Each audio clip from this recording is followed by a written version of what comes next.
कि विज्ञापन भाजपा की सरकार के समय निकली, एग्जामिनेशन भाजपा की सरकार के समय हुआ, रघुवर दास की सरकार के समय, और उसके बाद इस पूरे मामले को जलेबी की तरह घुमाने का काम हेमंत सोरेन की सरकार ने कोर्टों में किया। और उसमें तय हुआ था कि 17,000 शिक्षकों की बहाली की प्रक्रिया प्रारंभ की जाए, लेकिन सुप्रीम कोर्ट के माध्यम से छात्रों को न्याय मिला और जिसके फलस्वरूप राज्य की सरकार को विवश होकर के नौकरी देने के लिए हेमंत सोरेन जी 3500 ट्रेंड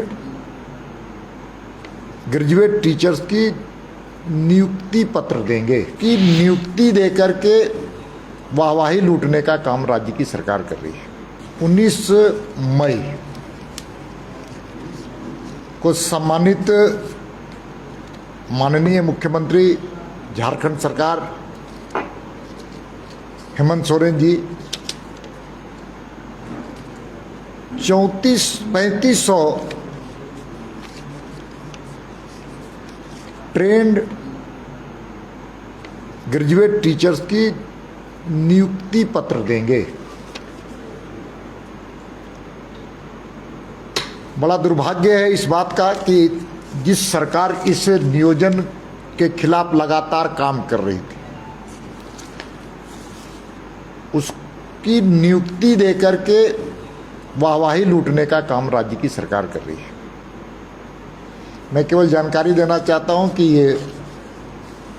ये विज्ञापन 2016 में उस वक्त निकली थी जब हमारी सरकार थी, भारतीय जनता पार्टी की सरकार थी, रघुवर दास की सरकार थी, और उसमें तय हुआ था कि 17,000 शिक्षकों की बहाली की प्रक्रिया प्रारंभ की जाए। 2017 में उसकी परीक्षाएं हुई और परीक्षा होने के बाद कुछ लोगों ने इस विषय को लेकर के हाई कोर्ट जाने का काम किया।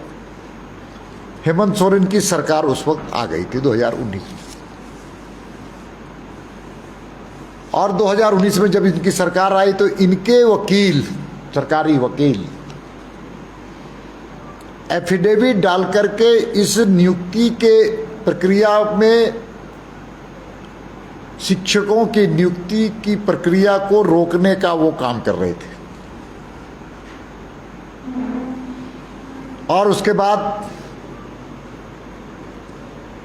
मामला हाई कोर्ट में स्टे हुआ। उसके बाद छात्रों के द्वारा प्रत्यक्ष या प्रत्यक्ष हम सब लोग जानते हैं कि पूरे छात्र समाज, जो नौजवान थे, बेरोजगार थे, जो परीक्षार्थी थे, वो सुप्रीम कोर्ट में गए और सुप्रीम कोर्ट में भी राज्य के सरकार के महंगे वकील इस पूरी नियुक्ति की प्रक्रिया में विरोध करने का काम किया।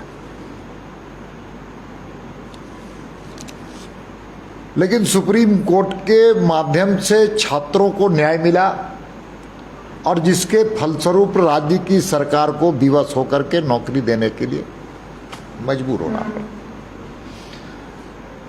अब इसमें कई प्रश्न हैं। प्रश्न है कि विज्ञापन भाजपा की सरकार के समय निकली, एग्जामिनेशन भाजपा की सरकार के समय हुआ, रघुवर दास की सरकार के समय, और उसके बाद इस पूरे मामले को जलेबी की तरह घुमाने का काम हेमंत सोरेन की सरकार ने कोर्टों में किया। अब नियुक्ति हो रही है तो श्रेय लेने का काम हेमंत सोरेन की सरकार कर रही है। अब इसमें से ऐसे कई प्रश्न आम जनता के बीच में है, और वो प्रश्न है कि ये सरकार किस नियोजन नीति के तहत इन बच्चों की नौकरी दे रही है। रघुवर दास की सरकार की, भारतीय जनता पार्टी की सरकार के समय की नियोजन नीति, यह सरकार हेमंत सोरेन की सरकार कोई नई नियोजन नीति बनाई 1932 के आधार पर क्या? तो इनको कल मंच से स्पष्ट करना होगा कि रघुवर दास की सरकार की नियोजन नीति के तहत हमें नौकरी दे रहे या फिर कोई नई नियोजन नीति के माध्यम से ले रहे हैं। तो कल इनको झारखंड की 3.5 करोड़ जनता के सामने किस नियोजन नीति के तहत इन लोगों को नौकरी दी जा रही है, इनको स्पष्ट करना। दूसरा इसी से प्रश्न निकलता है कि राज्य सरकार के वकील जो थे, बड़े महंगे वकील थे, करोड़ों रुपए खर्च राज्य की सरकार ने किया, और छात्रों के भी पैसे, जो घर की गाड़ी कमाई उनके अभिभावक की तो उनकी लगी। तो इन जो नुकसान हुआ आर्थिक सरकार का, मतलब जनता का और छात्रों का, उसके लिए कौन दोषी है? सबसे बड़े महंगे वकील को उन्होंने रखने का काम किया था, भारत के सबसे महंगे वकील, उनको रखने का काम किया था। और तीसरा इसी से विषय निकलता है, इन नौजवानों को, इन बेरोजगारों को 3.5-4 साल तक उनके भविष्य के साथ आपने खिलवाड़ क्यों किया? ऐसे कई प्रश्न है, और मैं कहता हूं बार बार कि पिछली सरकार ने बेहतर काम किया था, उसकी पुष्टि सुप्रीम कोर्ट ने की नौजवानों को नौकरी देने के सवाल पर।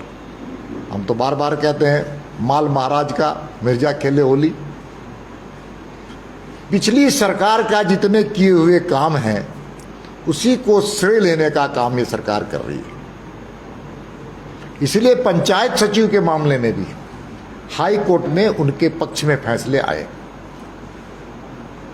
अब राज्य की सरकार फिर से उनको कानूनी पेचीदगी में फंसाने का काम करना चाहती है। पंचायत सचिव की भी नौकरी नियुक्ति अविलंब राज्य की सरकार करे, क्योंकि उन लोगों ने भी हाई कोर्ट में मामले को सुनवाई के दौरान न्याय मिला, फिर उसको सुप्रीम कोर्ट में ले जाकर के फंसाने का काम राज्य की सरकार ना करे। इसलिए हम सबको जानते हैं कि रघुवर दास की सरकार, भारतीय जनता पार्टी की सरकार 2016 में इस प्रकार की नियुक्ति का एक बड़ा पैमाना खड़ा किया था, और 17,000 शिक्षकों की नियुक्ति। उसके अलावा अन्य नियुक्तियों पर जो रोक लगाई है राज्य की सरकार उस वक्त की, उस पर राज्य की सरकार अपना स्पष्टीकरण देने का काम करे। और भारतीय जनता पार्टी की मांग है कि उस कालखंड में जितने नियुक्तियों की प्रक्रिया प्रारंभ हुई थी, उनको अविलंब रोजगार देने का काम ये सरकार करे। क्योंकि हम सबको जानते हैं कि पूरे देश में सबसे कम रोजगार अगर कहीं पर मिला है तो इस प्रदेश को मिला है। सबसे ज़्यादा बेरोजगारी का दर इस प्रदेश का दंश झेल रहा है। तो इतनी सी बात मुझे कहनी थी। आपके मन में कोई प्रश्न है तो पूछा जा सकता है। लेकिन सर, आखिर नियुक्ति हो रही तो झारखंड के नौजवानों को भी फायदा मिले। मैं कहता हूँ, आखिर भारतीय जनता पार्टी की उस वक्त की सरकार, रघुवर दास की सरकार, कमल फूल की सरकार ने जो फैसले लिए थे, उसको लटकाने और भटकाने और अटकाने के कारण आज ये परिस्थिति पैदा हुई है। इसलिए राजनीति करना चाहिए, लेकिन नौजवानों के भविष्य के साथ नहीं करना चाहिए। ठीक है, भारतीय जनता पार्टी और झारखंड मुक्ति मोर्चा, कांग्रेस आपस में लड़ लेंगे, भिड़ लेंगे, चुनाव में हम लोग फैसला कर लेंगे, लेकिन नौजवानों के साथ, भविष्य के साथ खिलवाड़ करने का काम राज्य की सरकार कर रही है। यह सबसे बड़ा दुर्भाग्य। उस वक्त की जितनी नियुक्तियां की प्रक्रिया था, सबको रोकने का काम किया। जो संविदा कर्मी थे उनको हटाने का काम किया है। इसलिए सवाल सत्ता का नहीं है, इस राज्य की बेहतरी के लिए, नौजवानों के उज्जवल भविष्य के लिए, झारखंड के मानव संसाधन का सही सदुपयोग करने का। इसलिए आपके सामने मुझे आना पड़ा और हमने कहा कि भाई, भारतीय जनता पार्टी की सरकार ने जो किया था वो सही किया था। इस बात की पुष्टि सुप्रीम कोर्ट ने भी किया है।